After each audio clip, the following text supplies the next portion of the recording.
ಕರ್ನಾಟಕ ರಾಜ್ಯದ 1,26,00,000 ಮಹಿಳೆಯರ ಖಾತೆಗೆ 26ನೇ ಕಂತಿನ ಗೃಹಲಕ್ಷ್ಮಿ ಬಿಡುಗಡೆಯಾಗಿ ಪ್ರತಿಯೊಬ್ಬ ಗೃಹಿಣಿಯ ಖಾತೆಗೆ 52,000 ರೂಪಾಯಿ ದುಡ್ಡು ನಮ್ಮ ಸರ್ಕಾರದ ವತಿಯಿಂದ ಬಿಡುಗಡೆ ಆದಕ್ಕೋಸ್ಕರ ಹುಬ್ಬಳ್ಳಿ ನಗರದ ವಿವಿಧ ವಾರ್ಡ್ಗಳಿಗೆ ನಾವು ತೆರಳಿ ಮಹಿಳೆಯರನ್ನ ಭೇಟಿಯಾಗಿ ಅವ್ರಿಗೆ ಅಭಿನಂದನೆ ಸಲ್ಲಿಸುವಂಥ ಕಾರ್ಯಕ್ರಮ ಮಾಡ್ತಾ ಇದ್ದೀವಿ. 2023ರ ಚುನಾವಣೆ ಸಂದರ್ಭದಲ್ಲಿ ನಾವು ಮನೆಗಳಿಗೆ ತೆರಳಿ ಗ್ಯಾರಂಟಿ ಕಾರ್ಡನ್ನು ಕೊಟ್ಟಿದ್ವಿ.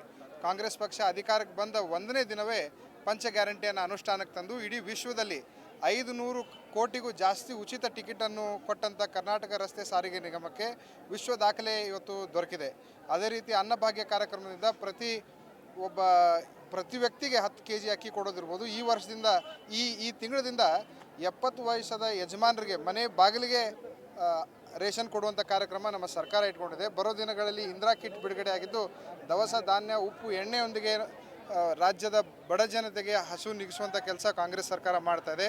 ಇನ್ನು ಮನೆಗೆ ಉಚಿತ ಕರೆಂಟ್ ಕೊಡುವಂಥ ಕಾರ್ಯಕ್ರಮ ಇರ್ಬೋದು. ಅದೇ ರೀತಿ ಪಂಚ ಗ್ಯಾರಂಟಿಗಳನ್ನು ಸಂಪೂರ್ಣವಾಗಿ ಅನುಷ್ಠಾನಕ್ಕೆ ತಂದಕ್ಕೋಸ್ಕರ ಇಡೀ ಹುಬ್ಬಳ್ಳಿ ಸೆಂಟ್ರಲ್ ವಿಧಾನಸಭಾ ಮತಕ್ಷೇತ್ರದಲ್ಲಿ ನಾವು 30 ದಿನಗಳ ಪಾದಯಾತ್ರೆಯನ್ನು ಹಮ್ಮಿಕೊಂಡಿದ್ದೀವಿ. ಇವತ್ತು 7ನೇ ದಿನ ಯಶಸ್ವಿಯಾಗಿ ಸುಮಾರು 7-8 ಸಾವಿರ ಮನೆಗಳಿಗೆ ನಾವು ತಲುಪಿದ್ದೀವಿ. ಹೋದಲ್ಲಿ ಬಂದಲ್ಲೆಲ್ಲ ಹೆಣ್ಮಕ್ಳು ಕೈ ಹಿಡ್ಕೊಂಡು ಒಳಗೆ ಕರ್ಕೊಂಡೋಗಿ ಈ washing machine, fridge, TV Gruhalakshmi ದುಡ್ಡಿಂದ ತೊಗೊಂಡಿದ್ದೀವಿ ಅಂತ ಹೇಳ್ತಾ ಇದ್ದಾರೆ. ಕೆಲವೊಂದಿಷ್ಟು ಕಡೆ ಜನ ಭಾವುಕರಾಗಿ ಇದ್ದ ಸಾಲ ಹರ್ಕೊಂಡಿವಂತಾರೆ. ಒಂದಿಷ್ಟು ಜನ ಮಕ್ಕಳು ವಿದ್ಯಾಭ್ಯಾಸಕ್ಕೆ ದುಡ್ಡನ್ನು ಉಪಯೋಗಿಸುವಂತಾರೆ. ಒಂದಿಷ್ಟು ಜನ ಅದರಲ್ಲಿ ಹೆಣ್ಮಕ್ಳು ಮದುವೆ ಮಾಡಿವಂತಾರೆ.